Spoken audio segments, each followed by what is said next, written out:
Hello and welcome to my channel. I hope you enjoy the story. This was written by a real human. So please leave a like if you enjoy it to help the channel and subscribe for future content. It's free. Links to the story and Patreon will be in the description. Please go and support the author. Any support is always appreciated. If a human narrator would like to narrate my stories, please contact me. I write these in my spare time between work and my children and just don't have the time or quiet space to narrate them myself. I hope you can understand. Thanks for your time, and again I hope you enjoy the story. And for the love of everything YouTube, this is literature, so please leave my channel alone. Let's get into it, folks. Cats at the Cradle Part 10. She had formally received her letter of marque and was now a legal privateer under Article 1, Section 8, Clause 11 of the U.S. Constitution. Fleet Command had tried again to get her to sign up with the Navy, but after discussing it with her command crew, they had eventually opted to at least try to go it solo. After all, the Navy had given her the option. And with her rather large salvage bonus, she wasn't holding anything back. She had an appointment with the lead engineer assigned to the refugee's repairs in a little over an hour. Until then, Barbara scanned the report CMC Dillon had brought her. She was very impressed with not only the crew integration, the man had somehow acquired 5 older fleet combat simulators, and with Exo Hadara, CME Erica, and Private Vuel, had managed to interface a rudimentary AI-controlled battle simulator that was programmed to use U.S. Alliance, Viril, and Broodling tactics gleaned from the Orion computers. And then he had started running sims with the Orion crew being supplemented by the U.S. Alliance personnel the Navy had sent over. And the results were quite surprising. But that wasn't why she was having this impromptu meeting with CMC Dillon, or flipping through a report she only half cared about. Anything important, and CMC Dillon would have put it at the very beginning. Like the one they were discussing. No, the problem was a specialist named Uriel, an Orion woman who had been training in hand-to-hand combat since she was a young child. She had accepted a sparring match off duty with an ODTCM chief, Brendan Davies, and the problem stemmed from the culture clash that followed. In Orion culture, when coming of age, a woman actively hunts for a suitable mate and begins her family if the church has been approached and given the proper appeasements. Once she has chosen a mate, she marks him, and this lets everyone know that he now potentially belongs to her. This can be anything from a ritual scar to an item with her given name or insignia in the case of nobles. Regardless, her next step to start a family in a matriarchal-driven society was to approach the man's mother or oldest surviving female family member and literally haggle for him. You're telling me that she kicked his teeth in damn near literally, and when he, being a smartass, popped off, "Can I have another?" she fucking bit his ear? Barbara grimaced, effectively marking him to any Orion looking. That's not all, ma'am. He formally filled out a request to join the ship's crew as soon as the tour he is on ends in 2 weeks. He said, I know the Navy's regulations on fraternization, but I have no idea how to handle this, ma'am. He rolled his shoulders as if he didn't know where to start. She managed to track down his mother. She stared at him for a moment, absolutely lost. Did all civilian captains have to deal with this kind of thing, or was it just because it was her ship? She thought to herself as she palmed her forehead and turned the motion into rubbing her eyes. I have a feeling you're going somewhere with this. Continue. She opened her top desk drawer, found a small package of aspirin, and popped them before taking a drink of water. Yes, ma'am. Believing it was some sort of Navy joke, she told Specialist Uriel she could purchase him for the price of a gold coin in the bottom of his beer mug. He coughed. I don't know where she acquired a legitimate golden eagle, or what it cost her. They haven't even been made in over 300 years. He licked his lips and she motioned for him to help himself. As he did, he continued to talk. Specialist Uriel has effectively fulfilled the normal obligations through her culture's norms and, wishes to speak to you, ma'am. He took a drink of his water. Why me? She asked, genuinely curious now. Well, since the Church of Halleck can't produce any more foxhole, and the ship is effectively her home, and you her leader while under contract, she wishes to speak to you about obtaining some of it. He finished, taking another sip. How am I supposed to help her get this foxhole? She asked. Hasn't it been stolen or something? He looked at his communicator and then back to her. I'll let Exo Hadara and Specialist Uriel explain all that. And her door chimed, indicating she had a visitor. She continued to study Dillon for a moment, but he just put his leg up on his knee and sipped his water. Enter. She smiled as Hadara entered with Uriel close behind. They both snapped a quick salute, and as she said, at ease. What can I do for you, Exo? She steepled her fingers in front of her and arched an eyebrow. Should I be congratulating Specialist Uriel? Or are you here for something other than permission for a bachelorette party?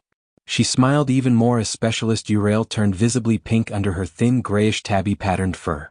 "Ma'am, as you know, we can't find any of the stored foxhole that was on the ships. It's believed surviving members of the Church of Halleck are hoarding it to assure they maintain some form of power." She looked disgusted having to say that. Barbara could tell. The church must have been important to her.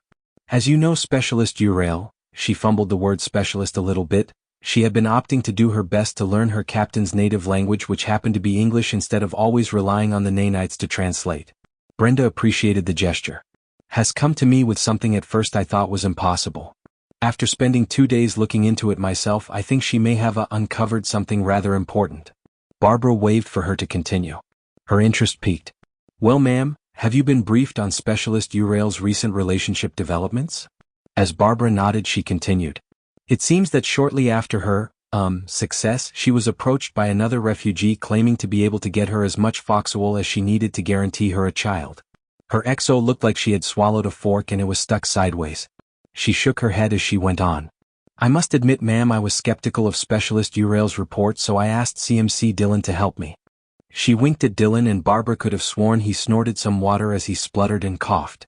"Since we spend a lot of time together off duty anyways, it was rather easy to create the impression." "Spending a lot of time together off duty?" she asked. While she didn't opt to get in anyone's relationship or off-duty business, she couldn't let fraternization between bridge officers on her ship slide. "Bad form, Navy or not?" "No ma'am, it's not," Dillon started to say. "CMC Dillon and I share the same bad taste in old Terran movies," Hadara interjected smoothly. "Don't worry, he won't even let me sit next to him." She gave him a rueful grin, and Barbara was sure there was something left unsaid, but she decided not to ask and motioned her to continue. "I was approached as well by a different Orion than Proposition Specialist Urail." She paused, shrugging her shoulders. "And she appeared to be possibly pregnant."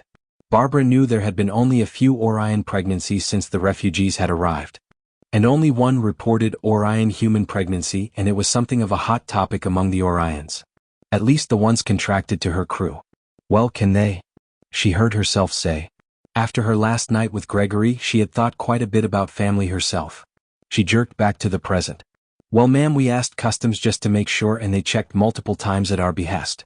Foxhole has not been registered as a restricted substance and was never registered in the registration as anything but a cultural herb similar to something called tobacco in your culture." Hadara said, "So we wanted to ask if it was all right to buy it. If it is foxhole, then we could finally get a legitimate sample for the U.S. Alliance scientists to replicate." She had a hopeful gleam in her eye, and Barbara could immediately tell that even if she denied their request, they would find a way regardless. "As long as there's no contraband or fraternization between my bridge officers, and your duties get completed to my standards XO, I don't care what you do in your spare time. If you need some space for cultural items, I'll let CMC Dillon and yourself work that out." "Ma'am, that's part of why we need your permission. We can't get it because what they want in exchange belongs to you," said Hadara. "They want a shuttle for the foxhole." "A shuttle? Why would they need a shuttle?" she thought. She could see Hadara and Urail's desperate looks, and she replied, "Let me ask you something. Is what they are doing against your culture's laws?" Hadara began to reply, but surprisingly it was Urail that answered. "Ma'am, it not only is against the law of Farsees, but against everything the Church of Halleck teaches. The reason we appease Halleck with an offering of Tuardanium isn't to bribe the Church for permission, as is a misconception we see often in other species regarding the practice. It's to prove a woman is ready for a family. That she can work hard enough to earn something quite valuable and give it up, to prove she is willing to sacrifice for the future." Hadara finished. "So, I think I may have a solution then." Over the next 30 minutes, she hammered out a plan with her XO and CMC Dillon and Specialist Urail. She looked at the time and said, "All right, we have a plan, let's get to it, folks." Dismissing them. "Yes, ma'am." They all three saluted.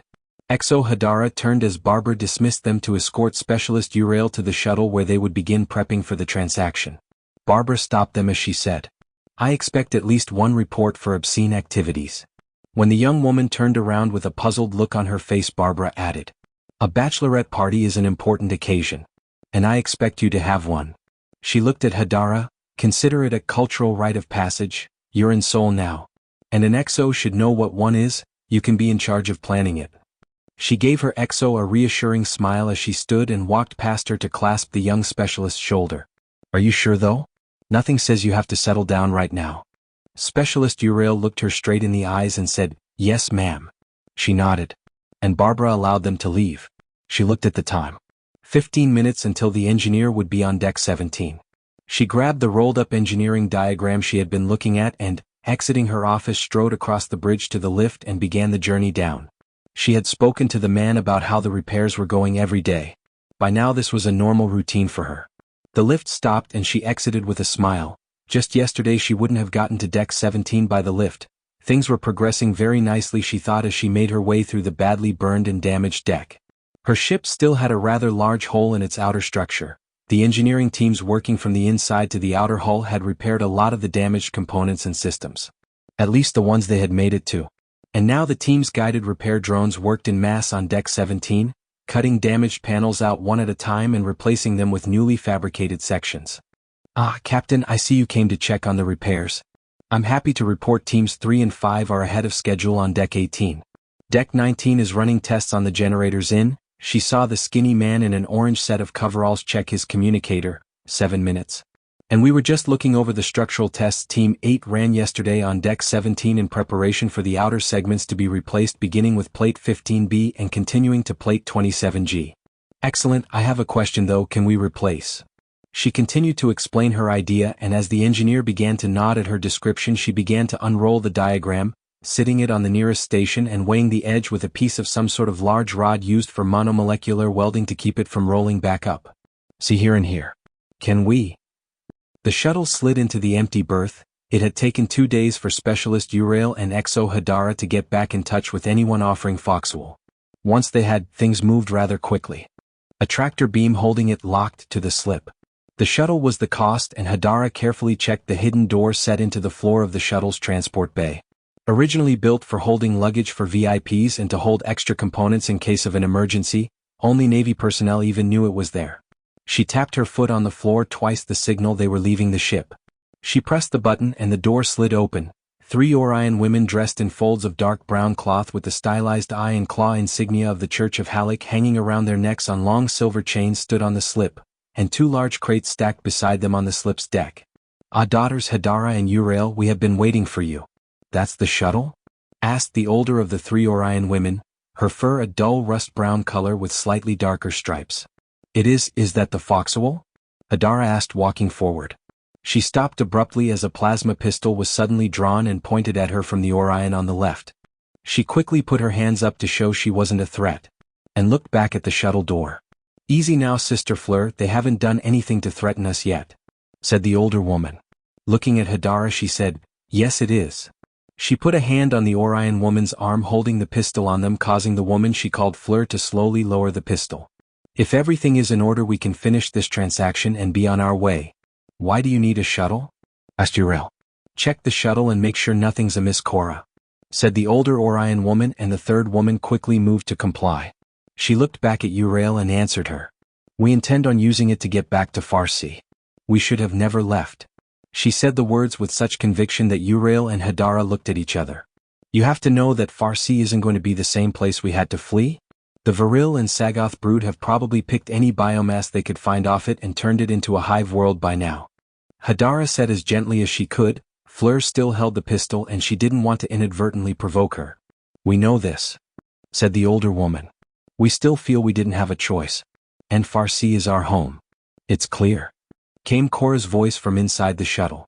As their comrade had announced, it was clear inside the shuttle. The older Orion and Fleur opened one of the crates, and Hadara almost gasped as she saw the small glass vials with a gold-colored dust and pre-processed vials ready for storage and eventual use on Orion naval ships. The Farsi Regent's insignia was stamped in the wax capping each vial and on the top of the crate lid. That answered Hadara's other questions of was it legitimate Foxhole and where had it came from. After all, some unscrupulous clergy like the sisters in front of her could have smuggled it on board somehow during the chaos happening while the Navy had tried to evacuate as many as they could. She remembered having to close the ramps on the Regent's Pride and the sounds of the Orions that couldn't fit banging on the outside hull. They had nearly taken on too many people for the scrubbers to keep the oxygen breathable. It had been thin indeed when they had exited into Sol. "It was good doing business with you," said the older Orion as she motioned for Fleur to go ahead to the shuttle. She stopped in front of Hadara. "Do not allow any more than one per woman. It is very dangerous if multiple doses are used. As Hadara nodded, she understood. The woman turned to Uriel. Daughter, may Halleck bless you and your mate with healthy offspring. I believe she guided us to Sol for a reason.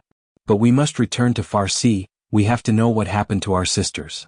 And with that, she strode to the shuttle and the door closed. And in moments the shuttle was slipping silently out of the slip, leaving Hadara and Uriel standing next to possibly the only remaining foxhole in the universe. Well, I was thinking, Specialist Uriel, did you say Master Chief Davies has a sister? Asked Hadara. Yes, ma'am, 5 sisters. Specialist Uriel replied. Why do you ask, ma'am? I was thinking about asking one of them to help with this bachelorette party. I tried to search for it on the Galnet, but I don't know if what I saw was actually what the captain meant. Hadara replied. They could see the shuttle slowly start to turn back towards their slip. Hadara closed the crate and waited patiently. The shuttle tractored into the slip, its door sliding open to reveal a smiling Master Chief Davies. His black and gray combat suit had a fresh set of scorch marks about midriff, and his helmet had a jagged cut across the brow. Uriel and Hadara wasted no time dragging the crates to the door, where Hadara could see all 3 Orion women bound hand and foot with black nano strips that wouldn't release until a certain frequency was hit. You were right, XO, they fought like a bunch of grig rats trying to escape a flood, and I was in the way. He chuckled. Let's get back to the refuge and get this foxhole to the dock. With any luck, we'll be able to replicate it or substitute it with something else once the U.S. Alliance scientists can get a sample. Hadara said. You're going to doom us all. Yelled Fleur. She sported a bloody lip and swollen eye, but she was still alive. Based on the scorch marks on Master Chief Davies's armor, he wouldn't have been if she had had her way during the brief interaction. You demean yourself by choosing a species not your own. Repent, heathens. She yelled, spittle escaping to dot her chin. Oh, shut up, Uriel said, reaching up to give Davies a peck on the cheek. You really thought you would make it to Farsi? And then what? She asked, disgust dripping from her voice. No answer came as the woman stared hatefully all the way back to the refuge. They had acquired the foxhole. Contact the Regent's office and inform them the thieves have been apprehended. Hadara found herself saying. And the foxhole successfully recovered. Thanks for listening.